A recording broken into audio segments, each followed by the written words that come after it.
Good evening and welcome to the Pompey Politics Podcast, the podcast where we explore matters of local, national, and international importance in a calm, measured, and reasonable way to get to the heart of the matter. I'm Ian Tiny Morris. And I'm Simon Sainsbury, and apologies for our late start. There's some sort of technical gremlin, so do let us know in the comments if you're experiencing anything. We had a bit of an issue with some echo or some clapback. I'm going to give some links in the chat for being able to watch the show on either landscape or portrait, depending on which is your pleasure. Absolutely. So here we are. It's a Sunday evening, and we still got the same Prime Minister. Well, indeed, yes. And what a week it's been. Our first ever mini pod, the PPPP. That might be one too many P's. Minister's questions, where we enjoyed the cut and the thrust in a mini pod, and they were so inspired that they've chosen rather spitefully to take this week off, have they not? So that we can't do it again. It's outrageous. How dare they have a holiday? They have too many holidays. So Oh, well, yes, the thing, isn't it? We'll go with that. But yeah, so we've decided that we'll take a look at the at what's going on, kind of otherwise electorally, and kind of see what we think of those. You had a bit of a kind of a list as to what we wanted to look at. Yeah, so I guess we look ahead to May the 7th. Many people looking at that national picture. Did the world Starmer's survive this week? But come May the 7th, oh, it'll all go horribly wrong for him. So I guess we should start by looking at these were almost the elections that never were. Yes, indeed, and I've got some kind of lovely details to go through. But I guess to build the picture, shall we talk about how elections normally work in Portsmouth?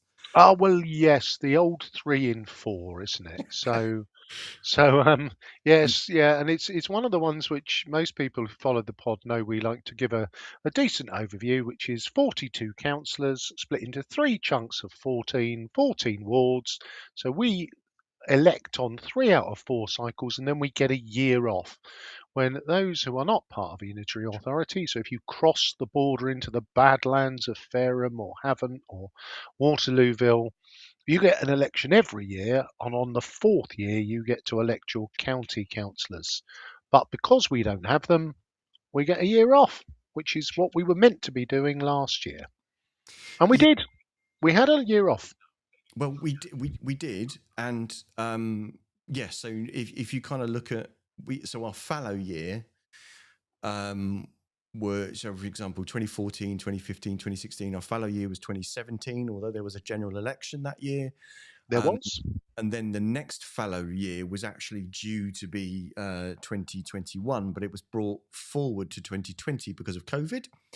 And then the next fallow year was indeed 2025. So we didn't have any local elections in Portsmouth. We weren't due to have any local elections in Portsmouth. Anybody screaming bloody murder on Facebook or in leaflets claiming otherwise is well, never let the facts and the honest truth get in the way of a screaming rant on Facebook, say I, as do some of the posters that we have larks with on Portsmouth Politics. It is fair to say that Hampshire were due to have elections last year. Yes. And because of this year was going to be the great mayoral election, they punted them down the road a year and said, oh, well, you can get to serve an extra year and we'll do it next year, because it was meant to be the great mayoral combined authority of Hampshire. Is it now Hampshire and the Solent? Yes, yes, Hampshire and the Solent. Yeah, I'm not sure why the good people of the Isle of Wight don't merit a mention. It's like Hampshire. Oh, God, those other folk. So yes, rather disrespectfully, they are, and the Solent. But obviously, we covered that, having secured 2 of the mayoral candidates. The rug was whipped out after there was indecent haste. We must. Ah, no, we'll postpone them. So December 2024, the government announced the whole kind of LGR and devolution thing. Then in early 2025, they offered basically nine councils were offered to delayed their May 2025 elections, and then in December, the government asked 63 councils whether they wanted to delay their elections due in May 26, and punted those mayoral elections out to 2028. And in January, so last month, they announced the 29 councils that were indeed given the delay, of which Portsmouth was not one, because Portsmouth didn't No. ask for it. And as Steve Pitt quite openly and quite energetically in his normal style, in I think December's full council, pretty much said thanks but no thanks. But there is a statement as to that effect. Yeah, and I think on his website. Well, Hampshire were the same, weren't they? They said, "Well, thanks awfully, Yeah, but no, we'd better have a bit of democratic process." But I think when you were doing some of the research, there are a number of councils who've said, "Well, it looks like it's going to go horribly wrong for us. So, in the interest of democracy, we'll delay it for a while." Which means I think there's a well over 100 councillors that will end up serving a 7-year term before they face the electorate in 2028 yes, or in 2027. yes, yes, but there was I think it was. I forget what the number now was, but there was quite a significant number that would now not be that would essentially be getting away with not having elections for 7 years, which it's quite the extension, really. Yeah, to a 4-year term to get a 3-year extension. But none of that applies to us. So all of No, you no. ranting and roaring about hiding from the voters and hiding from the democracy, none of that is going to happen here. We are on course, May the 7th, 14 wards up for grabs, and we will be covering it every step of the way. Those of you who have listened to the podcast for some time know we always we offer every candidate the opportunity to come on to talk to the electorate. If we get, I think we've used the if 2 or 3 or more are gathered together, then we will put a hustings on for that ward. Mm-hmm. And it is our hope, once again, in a balanced way, in that I think the most we've ever done is 7 out of the 14. So we always hope that all 14 will rush forward. And then we hope that that won't be the case, because that would mean we'd have 14 separate podcasts to cram into a month. Yes. So I'll put some stuff out later on with regarding kind of the deadlines for the timelines for registering to vote. But I think essentially voters need to remember that they'll need voter ID to be able to vote. You can get free voter ID from the council. All of those details will be available on the council website. I'll share the links in the descriptions later on. But yes, so Portsmouth, there's one councillor up from each of the 14 wards. There's 3 councillors in every ward in the city, so there's one out of each of the 14 wards. So there's 14 councillors up for re-election in May, and we have good information that none of the incumbents are standing down. So everybody that is due to restand is actually standing again to be re-elected. No one is kind of standing down to kind of make way for someone else. You can usually get hints of that from political campaigners, social media. The existing councillor will be introducing you repeatedly to, this is the hardworking campaigner for insert award or community here, and you're seeing none of that. And we have had whispers on the quiet and confirmations from the major political parties involved that they will. So of the councillors that are actually up for re-election, we've got 4 from the Liberal Democrats, we've got 5 from Labour, we've got 2 from the Conservatives, and 3 from Reform, and that includes Joe Standen, who was only elected in the by-election in October. So where do we want to go to next? Do we want to touch a bit on the transformation of the rise and perhaps kind of petering out of Pip? Do we go to that next? Well, I think we've got to do that, haven't we? Because if we look back at Last year, Joe Standard, who is now the group leader for PIP, was standing in Baffins as a Conservative candidate, and PIP was standing a contender against him. And I guess the probably the big question is going to be, if we look at all of the councillors who were elected as PIP, and I think I'm correct in saying we had, were we up to 10, 8, 9? So they got up to 9. I can very quickly Yeah, run through a bit of a PIP timeline if you want. So that would be George grand. Madwick formed Portsmouth Independence Party in August 2021.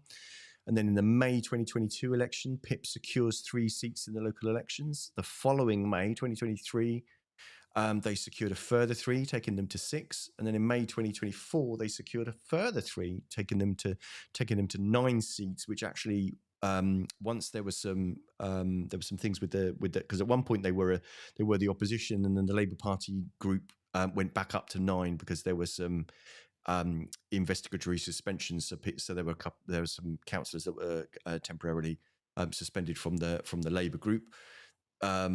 In July 2025, George Madwick and Raymond Dent defected from PIP to Reform. And then Yep. in September 25, Brian Madwick stands down in Paulsgrove because it was more than 6 months before the next election was due. That meant a by-election needed to take place. On the 16th of October, 2025, Russell Simpson, Chris Dyke, Derek North, and Matthew Cordy defected from PIP to Reform. And then on 23rd of October, as we've just mentioned, Joe Standard wins the by-election in Paulsgrove, taking PIP to 7. Sorry, taking Reform to 7. And then in November, Jason Frasackley of the Liberal Democrats in Nelson defected from them to Reform, taking them to the 8 that they currently have. Yes, and I think there are two councillors left in with the PIP sticker on them, and I guess we have to touch on first. PIP always when it was formed was about the best person for the job, non-political alignment, broad church, and there is an element of almost all of the broad church. Fairly soon after George Madwick had led the group leader of PIP, headed to Reform, their political views all fell in line with Reform, and now they are on 8. And I guess we have to ask ourselves about whether PIP truly is independent, or one of our sharp-eyed observers noted the group leader for PIP out delivering leaflets for Reform in Cosham, which suggests a certain lack of independence. And interesting, when I look back at last year's results, Reform only stood 2 candidates in the locals, and perhaps we should have noted something then in the fact that Portsmouth Independents did not stand a candidate in either of those wards.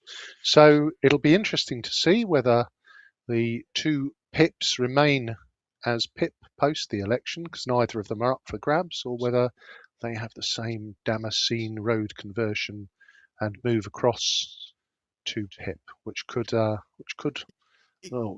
would clearly make PIP the second largest party. Reform the second largest party.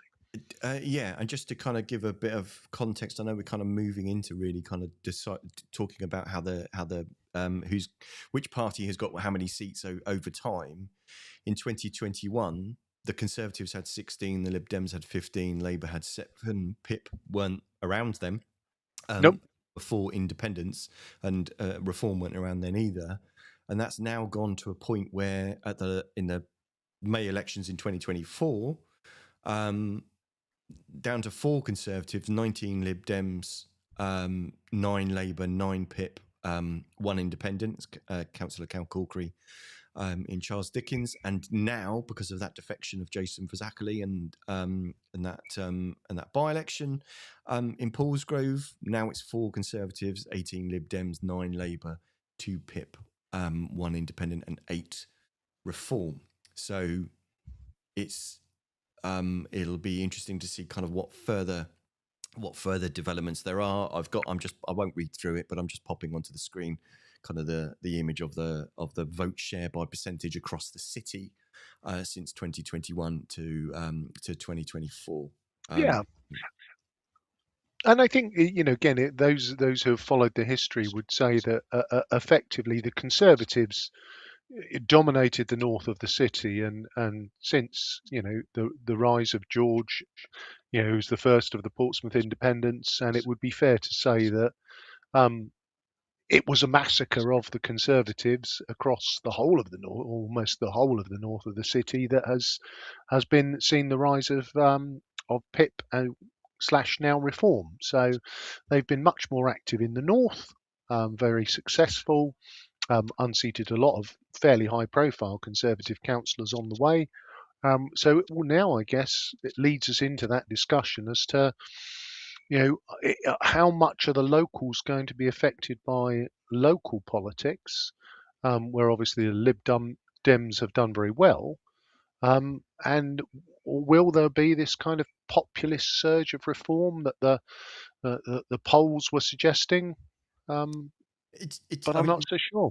yeah, I mean, did you want me to very quickly mention a couple before we get into a bit of more of the nitty gritty?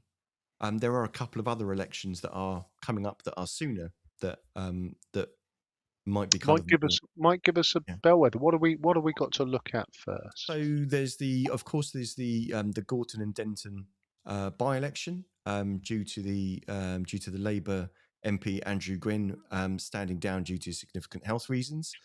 He was only recently elected in 2024 with just over 50% of the vote. So there's a that when you look at the polls, there's a fair tussle going on between, to be honest with you, between Labour and the Greens as to actually who is more competitive against what appears to be a pending Reform victory there.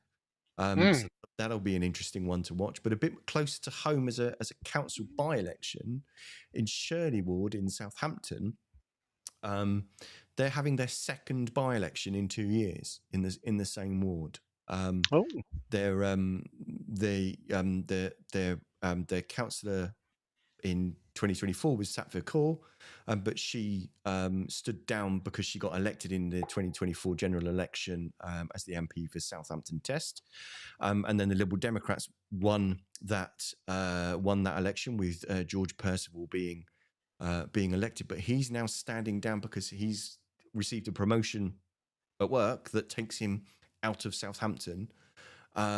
So despite only being elected in October 2024, he's now standing down, and so both of those elections are taking place on the 26th. So it'll be interesting to kind of see how they fare. For yeah. it's fair to say that the Labour government are getting a bit of a kicking at the moment. Will that translate into an issue for local politics? Will the residents in Shirley resent the fact that they had a by-election so recently and are now having to have another one, and perhaps punish both the Lib Dems and Labour? Who can tell? But we should wait and see. Well, and I think Shirley is actually a good bellwether for us. Obviously, at the national level, we'll see what occurs. But I think, if Shirley was traditionally a sort of Labour Lib Dem seat, then that's kind of how a lot of the south of Portsmouth looks, doesn't it? In terms of, two lead parties. So we will keep a close eye on that one. So if we look at that national picture, and it's difficult when you look at Portsmouth as a microcosm, isn't it? Because for many, many years, the South was Labour, the North was Conservative, and basically the council, whilst it was mostly in no overall control, the Lib Dems were usually either the largest party or close to being the largest party. So we are quite a complex tapestry, which is why it's a good news that you have such insightful folk like us to weave your way through it. Steady insight, steady on. Poring over, listening to whispers and having quiet words with people and looking at poring over spreadsheets and looking at stuff. So I think there's some kind of things that you might kind of gather, and there's some interesting kind of comparisons. So should we start kind of whizzing Let's through do the it. wards in Portsmouth? Should we go do that? Yeah. Okay, let's. It's the wrong button. Oh, there we go. Right. Okay. So Baffins. I don't know how much kind of detail you want me to go into here, but I guess who's up? So in Baffins we have. Sorry, I've now got. So in Baffins we've got Abdul Kadir for the Lib Dems up. And when you look at the last election in Baffins, the Lib Dems were just under 1,600 votes, way above anybody else. Yep. And although actually Pip had made an insurgence or an appearance in 2022 their actual votes went down to 310 in 2024. So the Conservative vote is what last in 2024 was 539. So you've got quite a significant kind of gap between kind of what's going on. So unless there is some sort of massive ground shift, is there that massive kind of ground shift, that political earthquake from reform that would close that larger gap? Do we think that's likely to happen? Well, I guess if you add, and people often make the mistake of adding the Conservative and we're going to put the Pip vote in with the same bucket as that. If you look at those two added together, it's 800. Abdul Kadir 16. You basically, it's such a significant swing. I mean, Baffins has always been a kind of a little bit of an enigma politically, because I think most people who kind of know the area, know it's very strong in sort of trades, and most people have thought, that it would be an easier win for the Conservatives than it would have been for the Lib Dems. But it's returned Lib Dem councillors all the time. I think this one might be a bridge too far for for Reform to turn this one over. So I think Abdul might be safe for another 4 years. Okay. I'm sorry, I'm just getting some feedback from Tim saying that my audio is a bit muffled. So I'm just going to try to do some things without undoing the thing that we managed to do to fix the fact that we had problems before we went live. So you're predicting that will be a Lib Dem hold. Is that Definitely? Is that okay. That's lovely. Okay, so I'm trying to remember what I actually said on my own notes. I can't believe that I came up with anything different, to be honest with you. I mean, we've been doing this for 4 or 5 years, and you've never backed against a Lib Dem yet. So I can't see you starting now. Is this really no? So yes, I did indeed have that as a Lib Dem hold. So I'm updating my little chart as we go so that we can look at them in the end. But yeah, quite a good turnout as well there. But seeming kind of a bit of a curtailment over the last couple of years, gone down from like 33% to 29%. So a thing of interest. So we move on from Baffins. Yep. Central Southsea. So 2024, the Labour won that with nearly 1,800 votes. The Lib Dems 1,300. Everyone else kind of sub 250. Charlotte Gerrard very strong there, wasn't it, last time, the Labour group leader? Yes. So you've got two Labour councillors in the ward. You've got Charlotte Gerrard and you've got George Fielding, and you've got Lib Dem Susie Horton, all with very, very strong personal votes and support. But it's George Fielding that's up for re-election this time. How much of a dent do we think some of the dissatisfaction with the government's performance so far will translate into denting that in Central? What do you think? Well, it's a macro question, isn't it, as to how much does the national picture play a part? And I think the you know the challenge I think for Labour is that the Labour government has actually alienated quite a lot of Labour activists, and I think they actually might suffer the same challenges that the local Conservative councillors kind of faced in 23, 24, 22. There was a bit of a bump about vaccines, and then really just everybody fell out of love with, including some of the local Conservatives, with the Conservative Party as the ruling government. They just were sick to death of the scandals and the sleaze and just the, and it really hurt the The local psychodrama party. of re-electing your Yeah, yeah. prime minister. Yeah, Yeah. yeah. You can just see that collapse from Mm. 16 down to 4, and we know, because we've done this for a while, that almost every local councillor works really hard at their job. Yes, there have been a few who swing the lead and pocket the money, but the vast majority of the people who do this role actually work really quite hard. So I see that collapse from 16 to 4 being much more about the national influence over the local elections. I think this could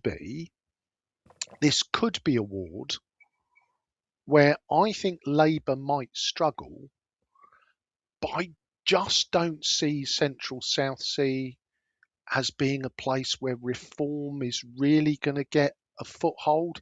It's very far south, isn't it? Which isn't traditionally where PIP or reform have ever really had much of an impact.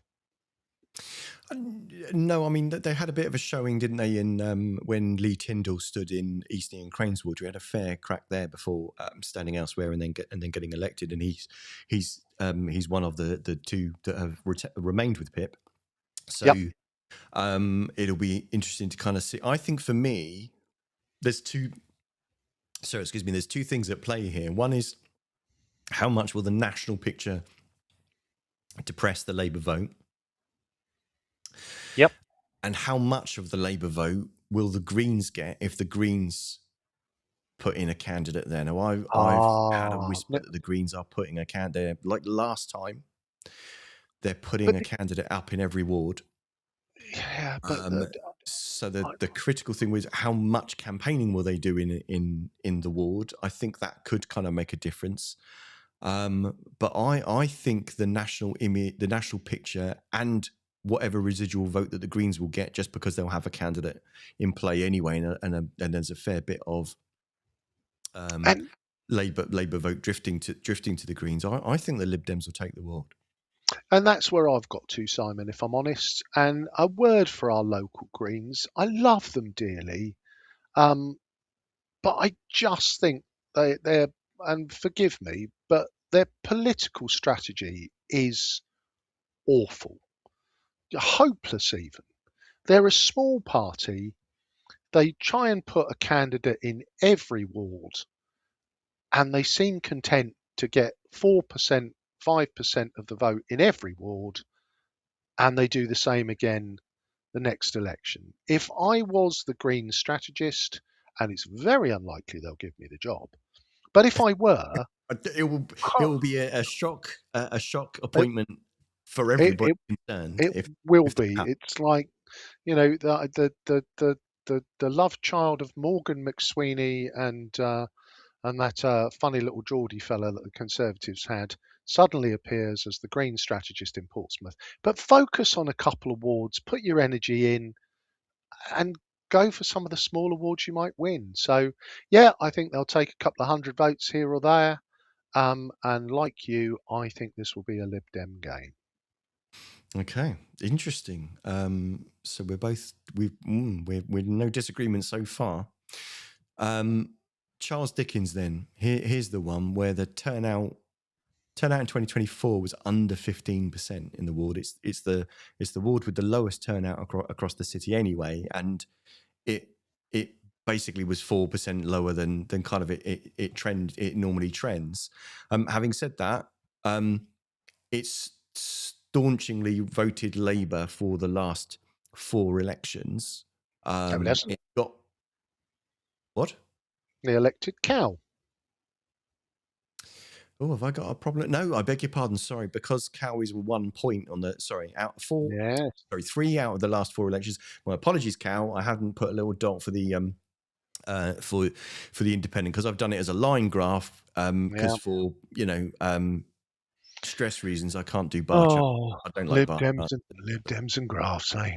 So. Um, Yes, so my apologies. So, 2024, Yinka Adeniran was re-elected with 900 sorry, no, she wasn't last year because she's upstanding this year. Sorry, yep. 907. 910 was what Cal won with in 2023. But will they kind of retain that? Will Reform make decent inroads there? Will someone else? Well, I mean, Yinka's got a strong personal brand, which I think helps her. I think Charles Dickens is one of those strange wards that if you actually go back further in time, Charles Dickens was a kind of hotbed of UKIP. You know, that was it was been a sort of UKIP Labour thing, mostly Labour, obviously. This is one where I think most of the parties don't bother. Reform have been very vocal online. Their campaigner for Charles Dickens, I've noticed their presence from probably 6, 7 months ago. So I think this is one where they're going to put in some effort. I actually think, going back to my friends the Greens and my free consultancy of political strategy, I think this is the one ward where if they put the effort in and motivated the student vote, this could be where this was the only one I would give them a sparrow's fart in hell's chance of doing anything in, but I don't think they'll bother. I actually think this is going to become a reform gain. Okay, I agree. This is terrible. This is very unnerving. Very Is your unnerving, and strategy this year to try to even up that I've got closer to being correct than you have over the last 4 years? well, we just for the purposes of the viewers, we have not compared notes before, No, we've obviously. not. So we are in a Interesting. position where I am calling first, so I'm not following your lead. Okay. Let's move on to Drayton and Farlington. Yeah, indeed. Yeah, we've, as you say, we've not shared notes. Should we do Copnor first? Oh, go on then. Yeah, no, love Copnor. So Copnor, also about a couple of percent dip in their turnout. Turnout was 29% in 2024, but Pip won it with 1,111, whereas 2023 they won it with 1,391.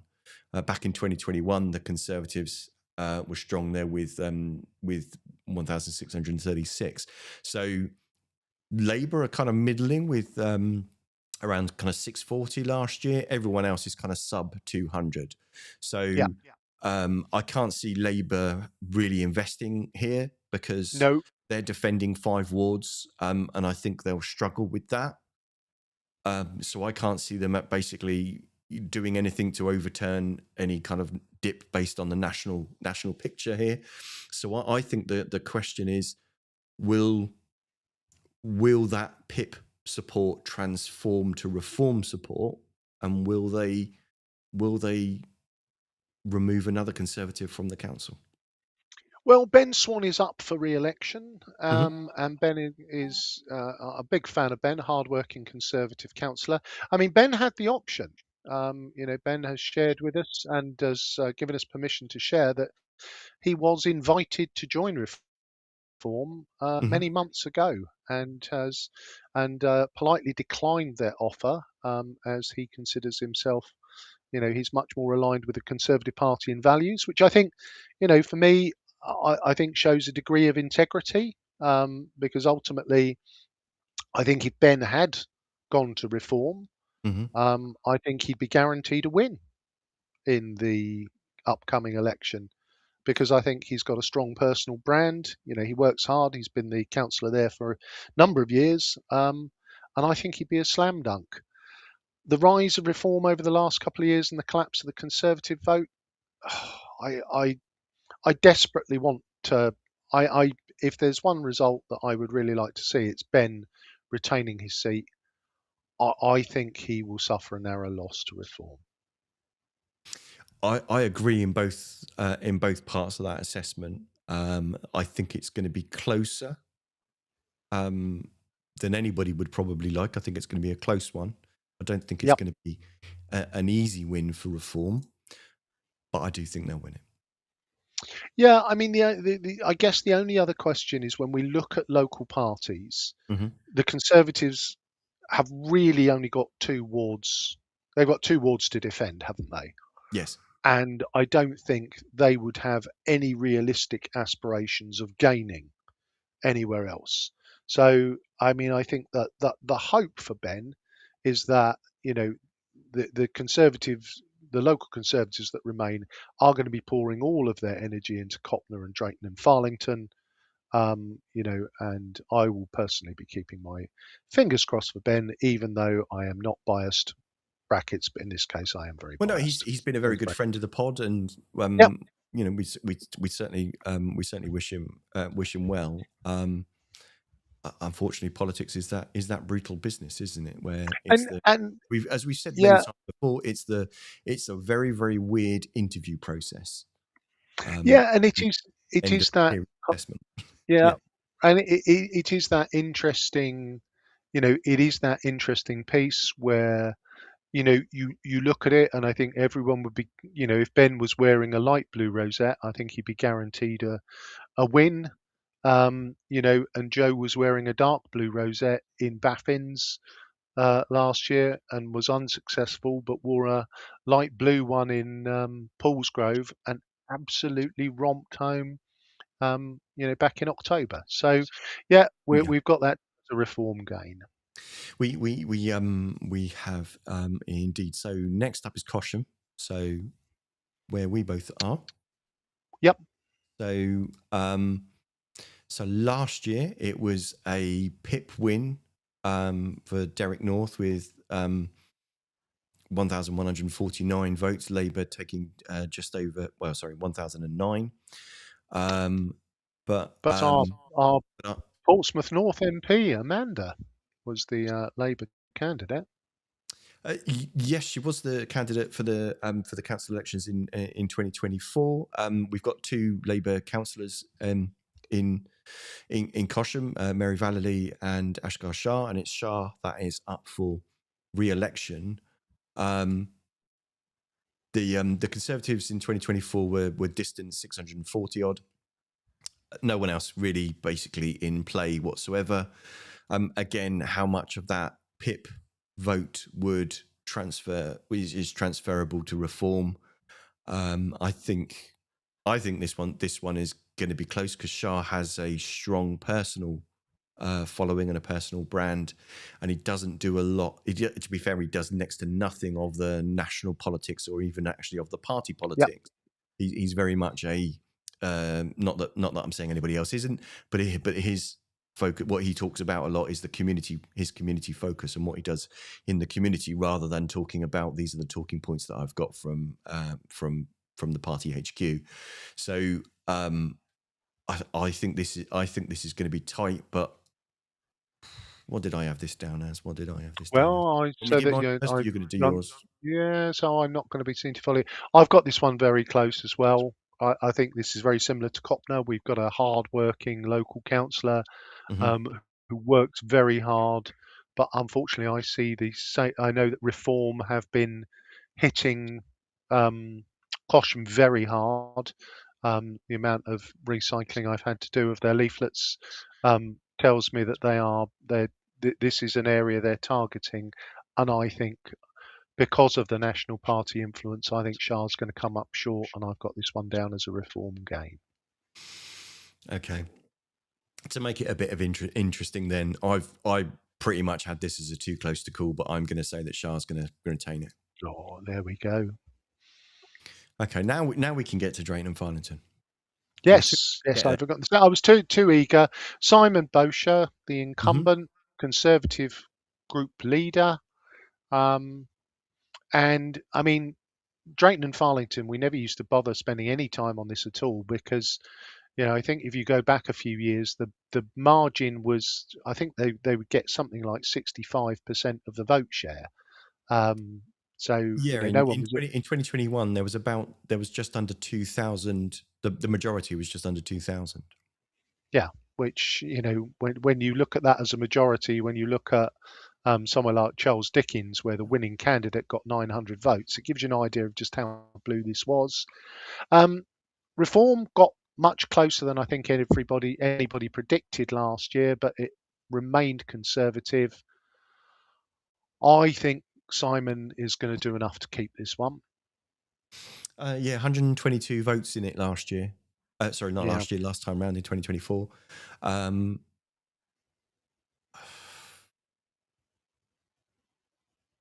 Yeah, I do also agree that that's going to be a Conservative hold.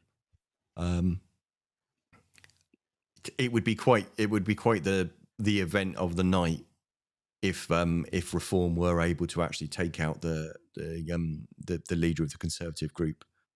That would be quite something. But Simon is a very experienced and very well known and respected councillor in his ward. So I agree. I think he'll take it. But this is going to be another tough one. But having said that, in some ways, only having 4 wards to defend means that if you've still got activists, you can. It's relatively easy to concentrate them because there's only 2 of them up, so you've only got to divide by 2. So we shall see. Turnout consistently good there. 2024 to 35%. Who's next? Eastleigh and Craneswater. So right down to the bottom of the city again. Lib Dems the last 3 elections here. The Conservatives had it in 2021. Although a slight dip in the vote for the Lib Dems in 2024. 1,156. The Labour were the next closest at 1,017. PIP were at 725. So 300 off, or 400 off of actually the winning Lib Dem, and the Conservatives went down to 600 odd in 2024. Funny old ward, isn't it? Sorry. Funny old ward. Eastleigh and Craneswater. But it's also experiencing a bit with the turnout. In 2021, it was just under 45%. 2024, it's gone down as low as 38%. So,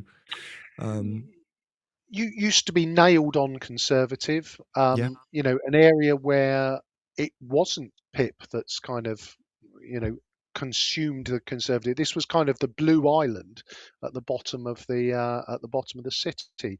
So who's up this time? So it's Matthew Winnington. Yeah. So given that he'd spent a period where he was when he restood, I forget which year it is now. He'd spent a year basically out, and then fought his way back in. So if he's still in it to win it, I think he will do. I don't think it will be the Labour that are fighting for the spot, because I think they'll have enough problems defending the wards they've got. The question again is how much of a Reform presence there could be that far south. Yeah, too far south for Reform for me. I think disaffected Labour voters are liable to go for Matt Winnington, well-known, kind of fairly high-profile member. Lib Dem hold. Okay, me too. That's Okay, so there's only one ward we've got a different view on. So, do by all means, guys, let us know in the chat what you think. I'll pop on the screen. There's a QR code to our newsletter. You can sign up to that, and there's actually a poll, so you can take your own swing at what you think the results will be. But if you're following on YouTube, please do make sure to give us a subscribe or a like. Likewise on Facebook, give us a follow. Keep commenting. We'd love to kind of hear what you've got to say. So Fratton is always a tense one, a bit of a bit of a tight tussle between the Lib Dems and Labour. Up this time is former Lord Mayor of Portsmouth Tom Coles for Labour. You've got David Ashmore and Stuart Brown, who are the Lib Dems here. Lib Dems winning in 2023 and 2024, the latterly of which 824 against Labour's 728, and the persistent Jacob Short from Pips keep fighting away after on his second year to try and kind of see it. Will this be the year that the national picture does for Tom and sees Jacob elected to the council? Yeah, this one's Assuming a funny he's the candidate, one. we don't know yet. That's not me. Yeah, I mean, I think we could bet our left leg to an acre of Swedes that he will be the candidate. And my view is that this one is a conundrum for me because Jacob for me, tireless all year round campaigner. Um,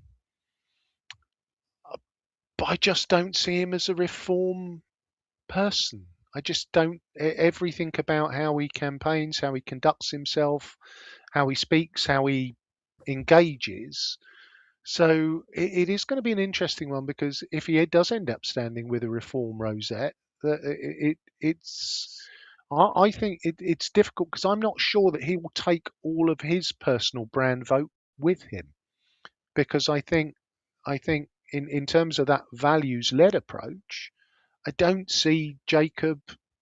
I just don't see Jacob and the reform brand sitting well together. But I could see Tom Coles, although again, very charismatic. Did a great job as mayor. I could see the Labour effect hurting him. I haven't got a strong position on this one because it's traditionally been a good ward for the Lib Dems. I I I think if reform didn't exist and Jacob was standing as a PIP candidate, I think he'd probably win it. But I'm not sure that standing as reform is going to help him. And I'm actually going to sit on the fence on this one because I could see this go. I could see it being a three-horse race, and I could even see the Lib Dems sneaking through to take it, but it's too close to call for me. Okay, you're going to completely bugger up all of my calculations if you don't give me an answer. Yeah, that's good. I might do that then. So I'm going to say Lib Dem gain. Okay. Okay, I've got it as I think it's I think the interest. I agree with all of those points. I think it will be a tussle between Reform and Lib Dems, but I do think the Lib Dems will gain it. Oh, yeah, that's interesting. Okay, so I should have known you never vote against a Lib Dem, do you? No, that's cool. Keep going. Well, I mean, I didn't last in 2024 in the locals. Yeah. Voted for someone who then deserted that party, which I certainly wouldn't have given them my vote if they'd you and me both. But there we go. So yes, Fratton turnout 2024 was just under 25%. Again, a bit of a kind of an edge downwards. Will there be an outbreak of apathy or interest in May's local elections? Will Reform do what George Madgwick was historically quite very, very good at doing, at getting disaffected voters to either register if they weren't already or actually just to bloody vote? Well, at this point, should we ask the question: Is the fading of George into the background I'm not still not sure how And much the that. view is that's because George has stepped down as leader of Reform Portsmouth, and Joe Standen is now the leader of Reform Portsmouth in the But council. I do wonder how much George's personal brand, really strong social media following, lots of groups set up. George very much politically astute. I don't know. I still don't know how much that could hurt Reform's potential in May. Because at one point, if I go back 7, 8 months, I could have made a decent case for Reform winning 10 or 11 wards, and I don't think I'm going to do that now. So time, as they say, will tell. In the interest of time, where do we go next? So Hilsey, 2024, Pip had 1,493 votes. The Conservatives were the next highest with 533. So essentially, Pip had turned what was once Fortress Hilsey for the Conservatives It, into basically a decimation of the Conservative vote. Everyone else is even kind of further away. Um, I I can't yeah, see this being anything other than a Reform hold for Russell Simpson, who's the once yep, Pip now Reform candidate up for. Well, we assume very because he hasn't been yeah, confirmed, but they are no, restanding. Um, very active local councillor. yeah, He's going to win. Maybe this could be Peter Williams' year, but I fear not. yeah, Inside joke. So yeah, Peter stands every year in Hilsey as the Lib Dem candidate, and I would say he's not come close to winning it yet, but someday his dream might come true. But yes, yeah, that's a Reform hold for definite. yeah. Um, okay, so then, ooh, what's? Sorry, hang on a second. For some reason, my screen isn't changing Ah. page. So let me do that manually. So Milton, what do we think there? This is where Lib Dem leader of Portsmouth City Council, Steve Pitt, is up for re-election. The Lib Dems in 2024, 1,817. The previous year, they'd got 1,872. Labour turned 1,552 in 2023 to 949 in 2024. Are we seeing an earthquake here? Are we seeing a No, surprise Reform appearance? no. I mean, to be fair, that's where and I haven't seen their names come up. The Zimmers, uh, one of them stood in Milton last time around, um, and they didn't make much progress there. I can't see anything other than Steve Pitt, Lib Dem, Mhm. retained in Milton. Yeah, absolutely. I don't think there's kind of any real chance of anything else happening, but you should never be complacent, and I'm sure Yep. the Lib Dems won't be. Nelson. Ah, So this is the Nels. ward where Jason Fazackley is up for re-election. He defected from the Lib Dems to Reform late last year. What are we saying here? 2024, it was 903 for the Lib Dems. The Lib Dems have basically won the last 4 elections in this ward. However, in 2024, PIP were 687, and in 2023 they were 169. So they Mm, completely turned the engine on. Will the voters don't historically respond well to defections, I, I, and I don't think there's enough of a gap there to um, return a Reform candidate in the guise of Jason do- Vazackley. So I think the Lib Dems are gonna. I mean, technically it's a hold because it's against when it was last up for election, but I yeah, think the Lib Dems will take it. What do you think? yeah. This one is going to be tight, and it's how much do people know Jason and then kind of turn against him for his defection. I I can't. Nelson is close enough to the north that I think that I actually think reform. This will be a reform gain. I think if you go Oh, through, well, and again, if you go through Nelson, lots of flags on lampposts, lots of that sort of noise. I, yeah, I think this one is going to be a reform game. okay. Interesting.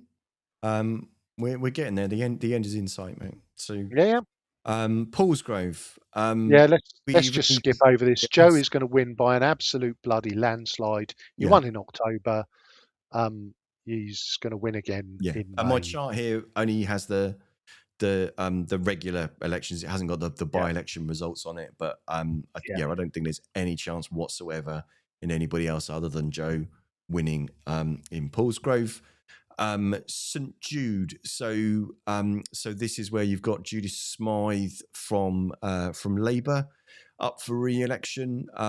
She had 1,360 votes in 2022, but last year the Lib Dems won it with 1,266, and Labour had 1,221. So a close battle there. This one has over the years kind of backwards and forwards between is it two Lib Dems and one Labour or what? So at the moment it's it's two Labour and one Lib Dem. So what do we reckon I, here? Here again, a I, drop in the turnout by about 5% yeah. from I 20. think I think this is one Labour is going to pour a lot of energy into, because I think there is that element. Again, I think this is a ward that they could win. They could lose. This is another one of those wards where I think if the Greens were going to target any wards, it's these last two, St Jude's and St Tom's, that they should think about. Um, I actually think that the national effect will have an effect on Judith, and I think the Lib Dem, this one will be another Lib Dem game. Um, yeah, I think it will be tight. I think it will all depend on how much of the Labour vote is depressed and how aggressive the Lib Dems are going to be. Bearing in mind they are defending 4 wards themselves, whereas Labour are defending 5. But yeah, I've got that down as a Lib Dem game. So Well, I last, think the other thing that people don't, and again, I think there is one of these things where there is a misunderstanding about the reform voter, and that there is a belief quite often that reform only ever takes its votes from the Conservatives, and I don't think that's true. I think there are a lot of reforms speak to a lot of the white working class poorer areas, and part of their narrative is that the major parties have overlooked it.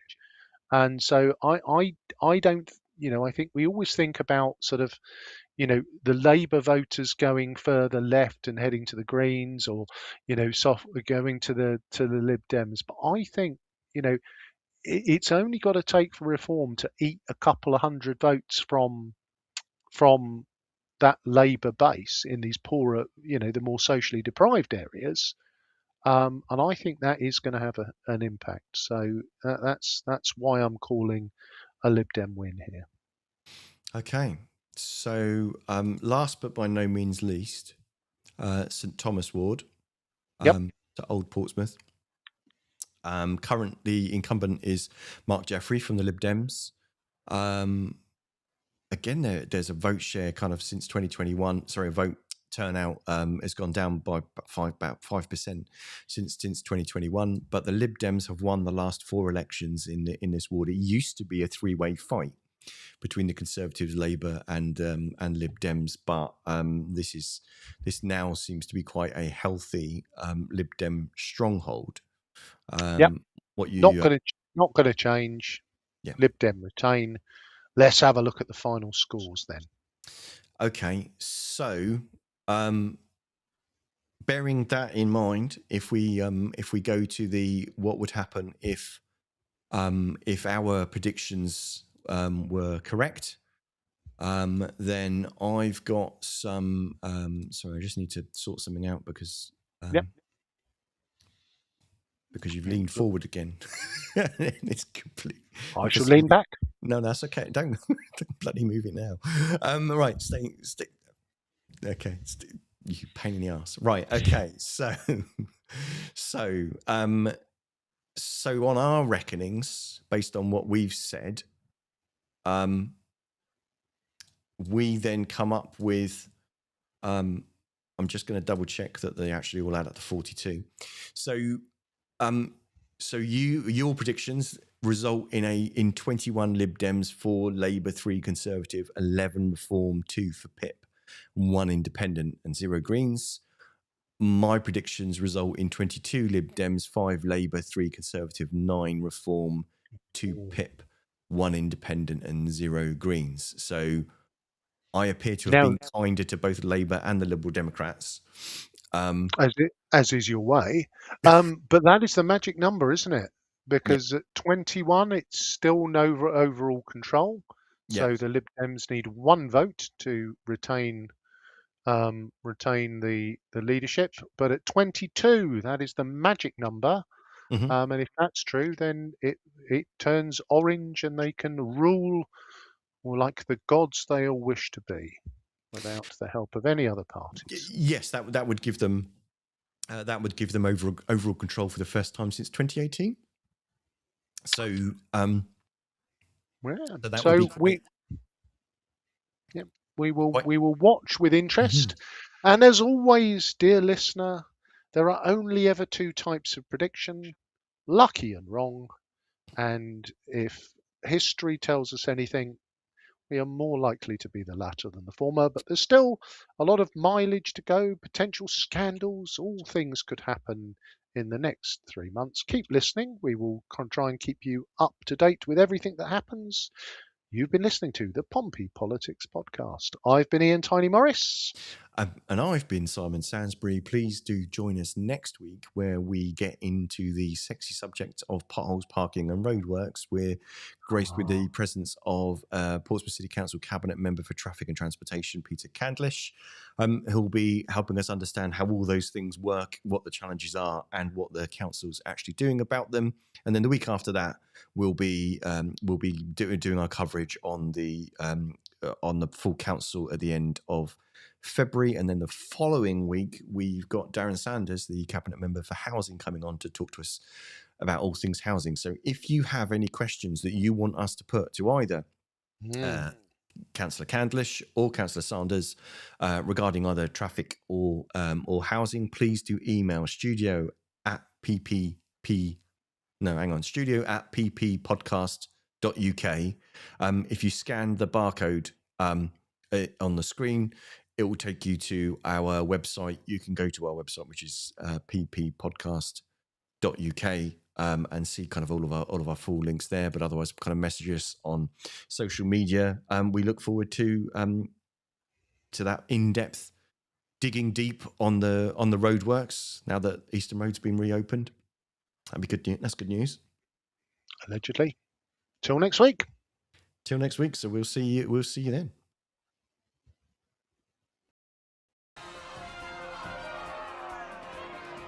Don't forget to like, follow and comment on Facebook, or comment and subscribe on YouTube. Find us on all the social media platforms: Facebook, X, YouTube, Threads, LinkedIn.